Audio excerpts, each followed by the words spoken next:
Fala galera, tudo bem? Fazer mais um vídeo rápido aqui da Twisteira com vocês. A moto estava apresentando um problema, estava dando uns estalos muito forte e alto na relação dela. Fui no mecânico, o mecânico fez, não, tá tudo normal, mas não estava normal.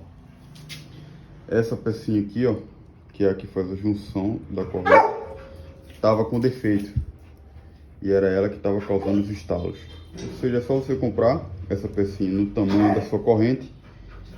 No caso aqui é passo 520, só que essa é a peça antiga, tá? A nova já instalei. E vai acabar o seu problema. Só trocar essa pecinha aqui. E acaba o barulho de estalo na relação da sua moto.